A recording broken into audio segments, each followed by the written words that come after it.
నమస్తే, welcome to #you. నేను మీ Rajesh. So కాంట్రవర్సీలకు care of అడ్రస్గా ఉన్నటువంటి వేణుస్వామికి మరోసారి కాంట్రవర్సీ అవుదామని బాగా కొట్టుకుంటున్నటువంటి గిలిగిలా. అందుకని ఇప్పుడు ఆయన బిగ్ బాస్ గురించి మాట్లాడాడు. మరోవైపు బిగ్ బాస్లోకి పంపించినటువంటి కంటెస్టెంట్లన్నింటినీ కూడా వాళ్ళందరినీ సోషల్ మీడియానే తయారు చేసింది ఒక సంచలన బ్రేకింగ్ని ప్రజల ముందు పెట్టాడు. సో ఇప్పుడు నిజంగా బిగ్ బాస్లో కంటెస్టెంట్లను సోషల్ మీడియా తయారు చేస్తుంది. మరి వేణుస్వామిని తయారు చేసింది ఎవరు? మరోవైపు వేణుస్వామి ఎదిగింది కూడా ఇదే సోషల్ మీడియా ద్వారానే. సో ఇప్పుడు ఆయన వైఖరి చూస్తుంటే తిన్నింటి వాసాలు లెక్క పెట్టినట్టుగా కనిపిస్తోంది. అసలు వేణుస్వామి భాగవతం ఏంటి? వేణుస్వామి ఎందుకు ఈ విధంగా తయారవుతున్నాడు? 3 రోజులకు ఒకసారి వేణుస్వామి ఎందుకు ఇటువంటి సంచలన వీడియోలతో మన ముందుకు వస్తున్నాడు? మాట్లాడదాం. మనతో పాటు కామన్ ఓటర్ జాయిన్ అవుతున్నాడు, డిస్కస్ చేద్దాం. మేడం నమస్తే. నమస్కారం. మీరు ఇచ్చిన ఇంట్రడక్షన్ లో నేను పర్సనల్ గా మీ పొజిషన్ లో ఉండే ఇంట్రడక్షన్ ఒక వర్డ్ యాడ్ చేస్తాను. దోల ఎక్కువే కొట్టుకుంటున్నాడు. యా, అది కూడా అనుకో. సో ఏంటి, ఆయన రీసెంట్గా వీడియో చేశాడు. మీరు చేసిన వీడియోకి కౌంటర్ గా చేసినట్టుగానే అనిపిస్తుంది నాకైతే. అది కౌంటరే, కానీ ఎక్కడ మీ పేరు వాడలా, కానీ మీరు వాడినటువంటి పదజాల మీద ఆయన వాడాడు. ఎట్లా అనిపిస్తుంది మీకు? ఫస్ట్ ఆఫ్ ఆల్ ఏంటంటే నేను ధైర్యంగా ఎదుగో నువ్వు పెట్టుకున్న బూతద్దాలో సోడా బుద్దద్దాలో whatever I don't know what is this అది పెట్టుకుని వీడియో చేస్తాను నేను డైరెక్ట్ గా. నాకు దమ్ముంది. ఎందుకు నీ పైన వీడియోస్ ఇదివరకు చేశాను మీరు కూడా ఆలోచించండి. లాస్ట్ మనం అంతా వీడియోస్ చేసింది ఈ క్యాండిడేట్ మీద. ఎందుకంటే ఎక్కడో గులకరాలు లాంటి గ్రహాలు ఉన్నాయని, ఆ గ్రహాల వల్ల వీళ్ళు చచ్చిపోతారు, సూసైడ్ చేసుకుంటారు, విడిపోతారు, పైశాచిక ఆనందం పొందావు నువ్వు సొసైటీలో పడిలా. ఇలాంటి పెంటలు చేస్తే ఇరాడికేట్ చేయటం దీనికి జర్నలిజం కాదు. నార్మల్గా ఇంట్లో కూర్చొని బట్టలు ఉతికేవాళ్ళు కూడా ఇలాంటి వాళ్ళు బట్టలు ఉతికినట్టు ఉతికి పడేయాలి. ఏమవుతుందంటే రాజేష్ గారు, సింపుల్గా మీరున్నప్పుడు మీరు నాగ చైతన్య శోభిత వాళ్ళిద్దరు ఎంగేజ్మెంట్ జరుగుతుంది, వాళ్ళు విడిపోతారు అని చెప్పి న్యూస్ అంటే మీకు ఎలా ఉంటుంది? ఇప్పుడు ఆయన ఏమన్నా అంటే బట్ట కాల్చి మీదేస్తారు సోషల్ మీడియా. కాదండి, ఇతను ఎలాంటి పైశాచికత్వం అంటే ఇతను మాత్రం సొసైటీలో ఇంకోళ్ళ ఇంట్లో కీడు జరుగుతుందని చెప్పడానికి మాత్రం బాకనోరు వేసుకుని వచ్చి మాట్లాడచ్చంట with a very big mouth. కానీ మేము కూర్చొని మాత్రం ఇలాంటి వాళ్ళని తీసుకెళ్లి బిగ్ బాస్ హౌస్ లో కూర్చోబెట్టి మా బెడ్రూమ్ లో పెంట అంతా తీసుకొచ్చి ఎందుకు పెడుతున్నారు? వీళ్ళు ఏమైనా మేధావంతులా, సెలబ్రిటీలా, ఏంటి వీళ్ళ స్టేటస్ అని చెప్పి క్వశ్చన్ చేస్తే మాత్రం వీళ్ళ సంకల్లో ఇతను దూరతాడంట. అంటే ఈయన పాపులర్ అయిపోవాలి. నాకు అర్థం కాదు. ఆ లెక్క నిన్నెవడు అడిగాడా? శోభిత అడిగిందా? నాగ చైతన్య అడిగాడా? సమాంత అడిగిందా? ప్రభాస్ వచ్చి నేను సూసైడ్ చేసుకుంటా లేదని అడిగాడా? నీకు ఎవరు చెప్పారాయా? అక్కడెక్కడో గుడి దగ్గరికి వెళ్ళిపోయి హస్బెండ్ అండ్ వైఫ్ కలిసి ఉంటే పిల్లలు పుడతారు, అక్కడ కలవాలి అని చెప్పి ఒక ప్రైవేట్ మూమెంట్ ని కూడా పబ్లిక్ లో టీవీలో డిస్కస్ చేస్తుంది. నిన్నెవడు అడిగాడు? నువ్వు కూర్చొని థర్డ్ పార్టీస్ అందరి గురించి ఇక్కడ పిచ్చ బోర్డు వేసుకుని దానిపైన 2 గీతలు బరికేసి నీ జాతకం ఇంతే పో అని చెప్తే తమాషాలుగా ఉన్నాయా? జనాలు అక్కడ చచ్చిపోతున్నారు పాజిటివ్ థింకింగ్ గురించి. ఎన్ని క్లాసెస్ తీసుకుని థెరపీస్ తీసుకుని ఇలాంటి నీచమైన చీడ పురుగులు సొసైటీలో ఎక్కువ అయితేనే థెరపీ సెంటర్స్ ఎక్కువ అవుతున్నాయి కాదండి. అబండెంట్ నెగిటివిటీ ఈ రాష్ట్రంలో పుట్టావు, నాశనం. అందరు నాశనం అయ్యారా? పైగా ఎక్కడో నేషనల్ కెలామిటీలు వస్తే కూడా దాన్ని కూడా ఇంకోటి చేసుకో ఏముండదండి. గాలి, నీరు, నిప్పు, ఈ పంచభూతాల్లో ఏదో ఒకటి జరుగుతూ ఉంటుంది. అతివృష్టి, జనాల ఆలోచన ధోరణి, లేకపోతే environmental friendly life styles lead చేయకపోవడం వల్ల చాలా కెలామిటీస్ వస్తాయి. అలా సర్వసాధారణంగా జరిగే కెలామిటీస్ని కూడా ఏదో దైవజ్ఞ శర్మలాగా పొట్టలో వేసుకుని నేను మొత్తం నిజాలు చెప్పేస్తా అని చెప్పి వేసుకోపోయావా? నీకు దరిద్రం ఏంటి నెగిటివ్గా అవటానికి? ఇంకా పైకి వెళ్ళిపోవాలి, నేను ఎక్కడికో అని చెప్పి పేర్లు పెట్టుకోవాలి కదా. అలా పైకి వెళ్ళాలంటే నీవేం పూజలు చేసుకోవాలి నీకు తెలియాలి కదా. కామాఖ్య గుడికి వెళ్తేనే నేను బయటకు గంటేశారనే వీడియోలు ఉంటాయి. నీ గురించి చూపించక ఏం చేయాలి? ముద్దుగా బాబు చాలా బాగా చెప్తాడని అలా దమ్ముంది నా నీ ఫోటో వేయడానికి. నువ్వు కూడా నాది పిచ్చి మాటలు మాట్లాడకూడదు. ఎలా చెప్తాడంటేనండి, సీఎంల్ని, పాత సీఎంల్ని, డిప్యూటీ సీఎంల్ని ఏర్పారేస్తారు. నీకేంటా? ఒకసారి ఆయన మాట్లాడింది ఒకసారి వినిపిరా? ఒక్కసారి మీరు మాట్లాడింది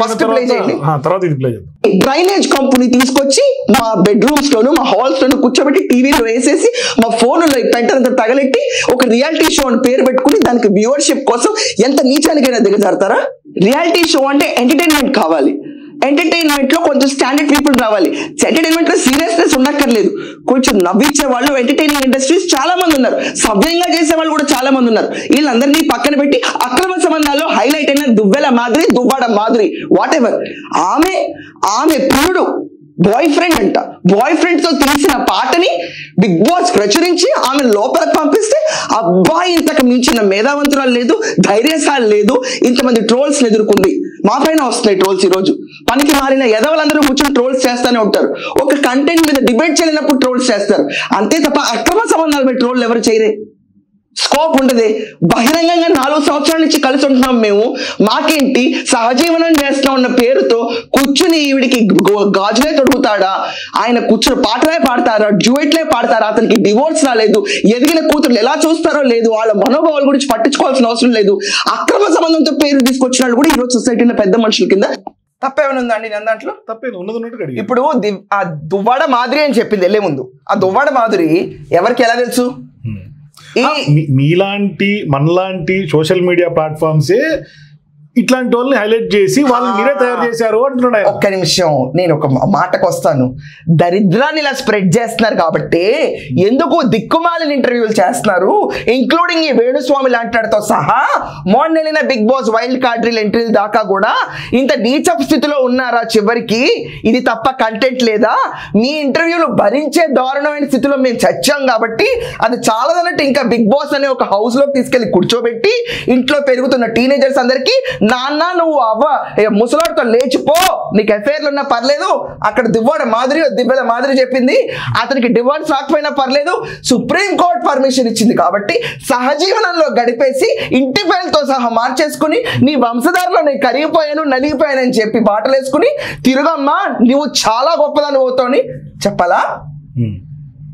నేను ఇది నేను కూర్చోబెట్టి రేపు ఇంట్లో ఆమెమో లోపల ఉంది, ఈయన బయట కన్నీళ్ళు గారుస్తున్నాడు. ఏళ్ళ విరహబాద్ ఇంకా చెప్పడానికి 2% ఏడిస్తే అఫ్సెస్ అవని none of my business. But నా బిజినెస్ ఏంటంటే నేను బిగ్ బాస్ ని ఖండించలా, దాంట్లో తీసుకున్న వైల్డ్ కార్డ్ ఎంట్రీస్ ని ఖండించా. నువ్వు వీళ్ళందరినీ తీసుకొచ్చి సెలబ్రిటీలు అంటారేంటి? వేణుస్వామి సెలబ్రిటీయా? కానీ ఆ సెలబ్రిటీలు చేసింది మీరే అంటున్నాడు ఆయన. నేను అదే చెప్తున్నానండి, నేను మొన్న ఇంటర్వ్యూలో కూడా సీరియస్ గా కండెమ్ చేశాను. ఇలాంటి వెధవలందరినీ, పేర్లు చెప్పట్లే ఇంకా వెధవలు ఎవరనేది, వెధవ నీచ నికృష్టులందరినీ తీసుకొచ్చి మైక్ పెడితే వాళ్ళు వాగేస్తే 10 మంది చూస్తే ఓహో వీళ్ళు సెలబ్రిటీలు అనుకుని అనేసుకుని మాకు మేము చాలా కష్టపడ్డాం ఈ పొజిషన్లోకి వచ్చామని చెప్పుకుంటుంటే రేపు జనరేషన్ అంతా బెట్టింగ్ యాప్ ప్రమోట్ చేస్తాం, మేము సెలబ్రిటీలు అయిపోతాం. దాని తర్వాత అక్రమ సంబంధాలు పెట్టుకుంటాం, మేము సెలబ్రిటీలు అయిపోతాం. దాని తర్వాత డ్రగ్స్ కేసులో దొరుకుతాం, మేము సెలబ్రిటీలు అయిపోతాం. ఇదా? బయట పిచ్చి బూతులు తిడతాం, రమ్య మోక్ష పికిల్, మేము సెలబ్రిటీలు అయిపోతాం. అందుకే రీసెంట్గా సజ్జనార్ గారు కూడా 2 యూట్యూబర్స్ మీద కంప్లైంట్లు ఇచ్చారు, చిల్లర ఇంటర్వ్యూలు చేసి చిల్లర పనులను లైవ్ లో చూపించినందుకు వాళ్ళ మీద కేసులు బుక్ చేసి. This should be some stringent action అండి. ఇప్పుడు ఏంటంటే సినిమాకి 18 years అబౌవ్ తీసుకెళ్ళకూడదు, కొన్ని సినిమాలు ఉంటాయి. కానీ ఈ వేణుస్వామి అంటాడు కాషాయ వస్త్రాలు ముసుగులో వెనకమాల నుంచుని జనాలు ఇంట్లోకి వచ్చేసి నీ గ్రహం బాగాలేదు దొబ్బేసింది దొబ్బే అని చెప్తాడు కూర్చుని. మిగతా వాళ్ళు కనీసం ఏంటంటే జాతకాలు చెప్పేవాళ్ళు కొంచెం అనుకూలంగా లేదు కొంచెం బాగాలేదు ఏదో చెప్తారు. ఇది వరకు సంవత్సరానికి ఒక్కసారి వచ్చేవాళ్ళు ఉగాది పండగప్పుడు. మనకి షడ్రుచుల్లో ఏదో ఒక రుచి బాగాలేదు అనుకున్న అలా చదివిపెట్టుకునేవాళ్ళు, సర్వసాధారణం కష్ట నష్టాలని. కానీ నష్టాన్ని ఎక్కువ హైలైట్ చేసి నాశనాన్ని ఎక్కువ హైలైట్ చేసి భయాన్ని ఎన్కేజ్ చేసుకుని కూర్చుని ఇతన్ని మైకులు పెట్టే వాళ్ళందరూ ఏమవుతుంది ఏమవుతుంది ఏమవుతుంది ఏమవుతుంది నిన్న ఇంతకాలం నుంచి నేను వేసుకున్నా నేను బాగానే ఉండగా ఎవరికన్నా పీకడం కూడా పీకలేరు. తప్పండి నేను అన్న దాంట్లో. అంటే ఈయనకి ఈ మధ్యకాలంలో కాంట్రవర్సీలు దూరంగా ఉండడం బాధ, లేకుంటే బిగ్ బాస్ లోకి వెళ్ళలేదని ఏమన్నా బాధపడుతున్నాడు ఈయన? ఇతను బిగ్ బాస్ ఈ బిగ్ బాస్ మీద వాల్యూ అయిపోయిందండి. సో ఇలాంటి వాళ్ళు అందరూ కూర్చుని మీరు ఇలా నాశనం అయిపోతారు, మీరు ఇది చేయాలి, ప్రత్యామ్నాయంగా మీరు నాతో పాటు వచ్చి పూజలు చేయాలి. నేనే నాశనమై ఉన్నాను అనుకో నువ్వు చెప్పినట్టు, నీ దగ్గర వచ్చి తీసుకొచ్చి ఆ పూజలు చేయడానికి లక్షలో వాటెవర్ వేలల్లోనో సమర్పించడానికి నేను ఇంకా అప్పులు చేసి అప్పులు నాశనం కూడా తయారవ్వాలా? నువ్వేనా చారిటీ సెంటర్ పెట్టావు? పోనీ మొత్తం ఫ్రీ, సమాజాన్ని ఉద్ధరించడానికి నేను చేస్తున్నాను, జ్యోతిష బ్రహ్మణి అని చెప్పి ఏమన్నా పెట్టుకున్నావా? ఏంట నువ్వు చేసేది సంఘసేవ? నువ్వు ఒక సెలబ్రిటీవా? నిన్ను కూర్చొని అందరూ ఆదరించాలా? ఆయన భక్తి ముసుగులో బిజినెస్ చేస్తున్నాడు. How pervert mind set, how pervert mind set. ఒక గుడికి వెళ్ళి అక్కడ నువ్వు శారీరకంగా కలాలంట, హస్బెండ్ వైఫ్ పిల్లలు పుడతారంట. ఎక్కడున్నా నువ్వు అనాగరికంగా ఇంకా నిన్ను కూర్చొని అందరూ ఆదర్శనీయులు పూజల్లాగా భావించాలా? ఏం మాట్లాడుతావు నువ్వు మాత్రం ఒక వీడియో చేసావు మొన్న స్త్రీల గురించి, ఏదో దాని పక్కన ఒక స్త్రీని కూడా నుంచోబెట్టుకున్నావు. ఎందుకు? వ్యూస్ కోసమా? అమ్మాయి మాట్లాడే రోల్ కూడా ఏముండదు. నువ్వు ఎలా వాడాలో నీకు తెలిసినంతగా మీడియాని సోషల్ మీడియాని. దగ్గర జ్యోతిషం నేర్చుకుంటుంది మళ్ళీ పైగా. What ever she's, I respected opinion, ఆవిడ నేర్చుకోవచ్చు వాట్ ఎవర్ షీఈస్. బట్ ఎందుకు పెట్టు? ఇప్పుడైనా ఇక్కడ పురుషుల గురించి మ్యాటర్ ఉందంటే నేను అర్జెంట్గా రాజేష్ గారు మీరు నుంచో నెక్స్ట్ షోలో లేకపోతే నాకు కుదరదని చెప్తానా? ఏంటండి సొసైటీలో ఇలాంటి వాళ్ళందరూ పెరిగిపోయి ఇలాంటి వాళ్ళందరినీ ఇప్పుడు దివ్యల మాధురిని ఇలా అంటారు, మీరు పట్టించుకోకండి, మీరు ధైర్యంగా ముందుకెళ్ళిపోండి, నెగిటివిటీలో మీరు ధైర్యంగా ముందుకెళ్ళిపోతే వచ్చేసారి బిగ్ బాస్ లోకి మీరు ఎంట్రీ ఇస్తారని చెప్తున్నాడండి. అంటే నెక్స్ట్ ఇయర్ బిగ్ బాస్ కూడా కంటెస్టెంట్ ఇప్పటి నుంచి డిసైడ్ చేస్తున్నాడు. మీరందరూ వీళ్ళందరినీ ఆదర్శంగా తీసుకోండి, ఇంకా పైకి వెళ్ళారు అని చెప్తున్నాడు. ఆ లెక్కన గవర్నమెంట్ ఇతని పైన యాక్షన్ తీసుకోవాలి. ఆయన ఏం చెప్తారు, ఎందుకంటే ఆయన ఈ మధ్యకాలంలో ఇన్స్టాలో ఇట్లా పిచ్చి పిచ్చి వీడియోలు పెడతా ఉన్నాడు. Known for that. సో చాలా రోజుల తర్వాత కాంట్రవర్సీ గురించి మాట్లాడుకుందాం. సో తెలుగు రాష్ట్రాలంటేనే controversy, Telugu social media, Telugu media అంటేనే కాంట్రవర్సీ. సో గత 2-3 రోజుల నుండి సోషల్ మీడియాలో కానీ లేదా కొన్ని మెయిన్ స్ట్రీమ్ ఛానల్లో కానీ నేను చూస్తున్నటువంటి విషయం ఏమిటంటే బిగ్ బాస్ తెలుగును బ్యాన్ చేయాలి. అక్కడ ఎక్కడో ఎవరో కంప్లైంట్ ఇచ్చినారంట. సో ఓకే, అది వాళ్ళ వ్యక్తిగతమైన అభిప్రాయం, ప్రాబ్లం లేదు, బ్యాన్ చేయాలి. కానీ బ్యాన్ చేయాలి అని చెప్పడానికి చాలా మంది చెప్తున్నటువంటి రీజన్స్ ఏమిటంటే అలేఖ్య చిట్టి పికిల్స్ రమ్య, దువ్వాడ మాధురి, రీతు చౌదరి ఇలాంటి వారిన బిగ్ బాస్ లోకి మీరు తీసుకొచ్చి మాకు చండాలాన్ని చూపిస్తున్నారు, మా ఇంట్లో బెడ్రూమ్ లో టీవీలో మేము ఇలాంటి చండాలాన్ని చూస్తున్నాము అని చెప్పి చెప్తా ఉన్నారు. చాలా మంది విమర్శిస్తా ఉన్నారు. ఈ బిగ్ బాస్ ని బ్యాన్ చేయాలి అని చెప్పేసి గొంతు చించుకుంటున్నారు. ఇంకా మరీ ఎక్కువగా చెప్పాలంటే కింద పడి గిలగిలా కొట్టుకుంటున్నారు. నువ్వు చూసావా కొట్టుకోవడం? నువ్వు చూసావా గిలగిలా కొట్టుకుంటున్నావా? తమాషా అయిపోయిందా నీకు? ఊరికే కూర్చుని మర్యాద ఇస్తుంటే రెచ్చిపోతున్నావా? గిలగిలా కొట్టుకుంటున్నానా నేను?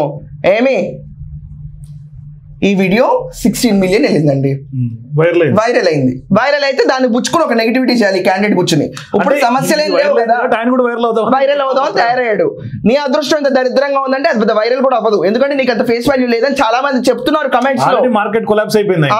నువ్వు ఇంకా కూర్చుని వైరల్, ఎవరికి కావాలి వైరల్ కంటెంట్? ఆయన ఇన్ని రోజులు కామాఖ్య గురించి చెప్పుకుంటే డబ్బులు సంపాదించు, అదే కామాఖ్యలు బయటికి గంటేశారు. రైట్.